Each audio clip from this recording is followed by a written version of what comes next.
Olá, eu sou o Nelson e você está na Pastoral da Semana da Primeira Igreja Batista em Indaiatuba. Católicos versus evangélicos. Apesar do crescimento dos evangélicos no Brasil, este ainda é um país majoritariamente católico. Diante disso, quem não tem relacionamento com algum católico, não é? Seja na família, entre amigos, no trabalho ou na faculdade. Eu mesmo tenho.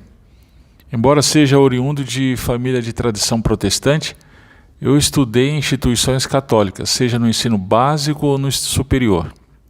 E nesse diálogo com parentes, amigos e colegas católicos, a pergunta que se ressalta é: quais as semelhanças e dessemelhanças entre nós?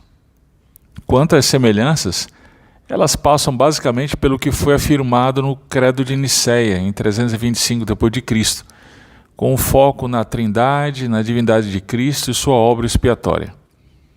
Quanto às dessemelhanças, o que normalmente se destaca é liturgia, governo da igreja com uma hierarquia episcopal e a questão da iconografia e toda a questão teológica envolvida. Entretanto, essas dessemelhanças nem sempre são tão claras, por vários motivos. Primeiro, as mudanças na Igreja Católica em sua liturgia que visam, entre aspas, modernizá-la. Em segundo lugar, por conta do crescente movimento ecumênico entre a Igreja Católica e as igrejas protestantes. Em terceiro, por conta do sincretismo religioso de evangélicos, que em igrejas evangélicas guardam tradições católicas. E por último, por conta das pautas morais que, reafirmadas no meio católico conservador, se coadunam com as defendidas pelas igrejas protestantes conservadoras. Com isso, a impressão que dá é que alguns evangélicos optaram por sê-lo apenas por questão de gosto, especialmente no que tange a questões rituais ou relacionais. Dessa forma, acredito ser importante pontuar as diferenças teológicas que nos distanciam de maneira irreconciliável, embora não tenha como ser exaustivo aqui nesse espaço. Então vamos lá. Em primeiro lugar, nós evangélicos cremos que a Bíblia é a palavra de Deus e, como tal, é a única autoridade de fé e prática. Depois dê uma olhada em 2 Timóteo 3,16 e 17, Hebreus 4,12. Por outro lado, a Igreja Católica crê que a tradição da Igreja, conforme expressa nos concílios e bulas papais, é tão autoritativa quanto a Bíblia. Veja na Constituição Dogmática Dei Verbum, sobre a revelação divina, números 7 e 10. Em segundo lugar, nós evangélicos cremos que qualquer pessoa pode interpretar a Bíblia, desde que se utilize do método histórico-gramatical. Depois dê uma olhada em 1 Coríntios 2,13 e 2 Pedro 1,20. Por outro lado, a Igreja Católica crê que somente ela tem autoridade para interpretar as Escrituras. Isso está na encíclica Veritatis Splendor. Em terceiro lugar, nós evangélicos cremos que a salvação é de graça mediante a fé exclusiva em Cristo Jesus, sem as boas obras. As boas obras são um sinal daqueles que foram salvos por Cristo e não um meio. Romanos 3, 24 a 26, Romanos 11, 6, Gálatas 3, 11, Efésios 2, 8.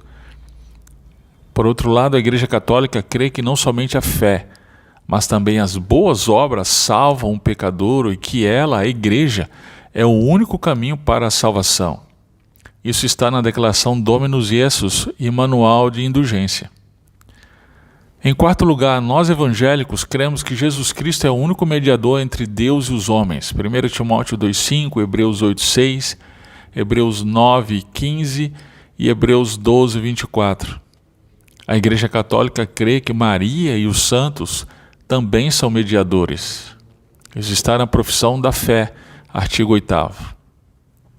Em quinto, nós evangélicos cremos que todo crente é um sacerdote, sem precisar de mediadores, a não ser Cristo, para representá-lo diante de Deus. 1 Pedro 2, 5, 9, Apocalipse 1, 6, 5, 10.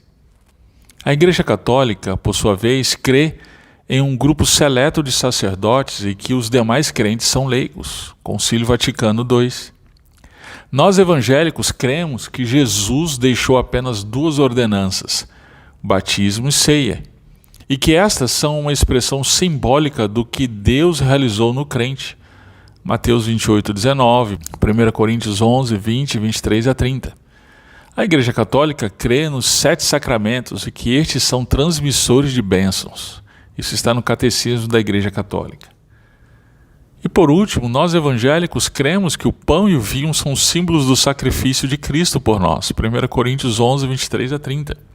Por sua vez, a Igreja Católica crê que esses elementos da ceia se transformam no corpo e no sangue de Cristo no momento da ceia.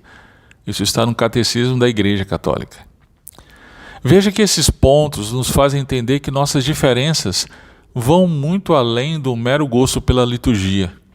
Dito isto, estou certo que nossos parentes, amigos, vizinhos, colegas de trabalho católicos ainda precisam ouvir o verdadeiro Evangelho do nosso Senhor Jesus Cristo.